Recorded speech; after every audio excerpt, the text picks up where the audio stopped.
Hey you guys, Scoop Malera here.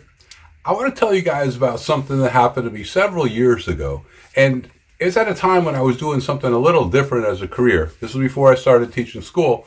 I was actually selling t-shirts at festivals. And I found myself at a festival in Monticello, Iowa, at the Big Jones County Fair, and I had this great spot right across from the grandstand. It was a huge county fair, so they had really big country music artists that came, and even though I couldn't see over the gates for the grandstand, they had these two huge screens that the people could see what was going on, and I could see them perfectly from where I was at and hear the music great. So it was really a really cool week. Well, one of the afternoons, right after the harness racing ended, and while there wasn't much else going on before the evening festivities were happening, these two people came running up to my booth, a couple. And what was odd about the couple was that they both had crew cuts, and there were clumps of hairs on their shoulders and draped down their shirts, and you could tell they had just gotten their hair cut, both the guy and the girl. Well, they told me, come on, we only need 19 more people. We're only 19 people away from breaking the record. And the lady actually starts grabbing me by the arm and tries to get me to go running off with her towards the entrance to the grandstand. Well, I say, I can't go anywhere. My booth is here, my shirts. And she said, he'll stay here and wait. Come on, we got to break the record. So I actually gave this complete stranger about $20, $25 worth of small bills, told him the prices of the t-shirts, and then went with this other woman to the grandstand area. Now, when I got there, I came to find out several things as I was shoved into this line where I was waiting.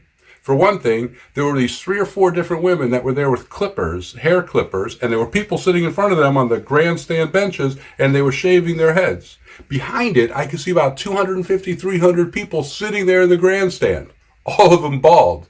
And as I was piecing things together, I came to find out there was a boy named Austin who was there in the area who had a very rare brain disease.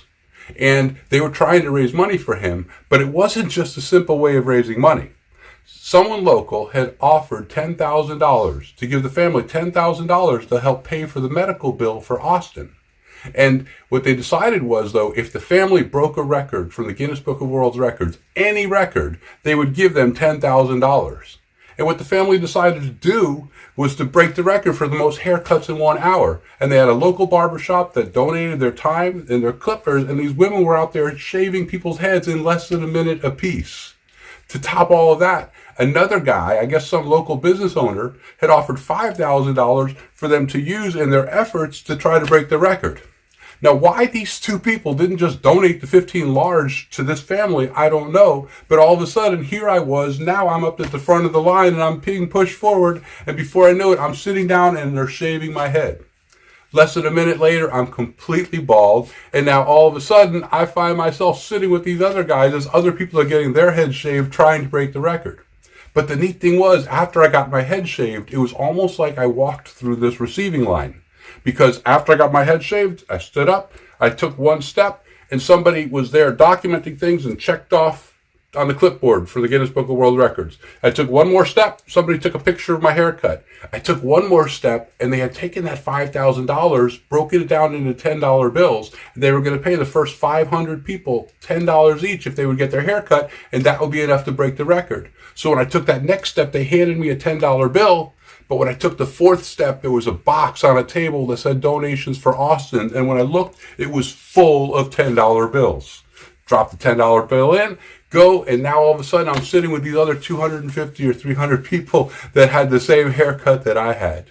And if you've ever wondered what it looked like to see 500 people with their heads all shaved at one time, here they were. The only one not in the picture was me, as I was the one taking it. So what I wanted to point out was, as you travel around the country, as you get to see people and meet people, one of the biggest things that you get reminded about by all of this is that what makes our country special is our people. And we're out there everywhere, and we're going on with this amazing freedom that we're born into by getting to live here in America. And one of the ways that we are at our best is when people come together. First as a family, other times it's as a school or a church, and when you see a whole community come together, it just kind of reminds you what this is all about.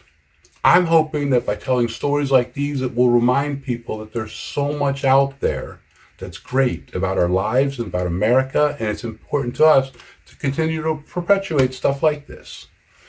Anyhow, I really appreciate you guys checking in with me. We're going to be back soon, but remember, subscribe, like, and share for even more Scoop Malera.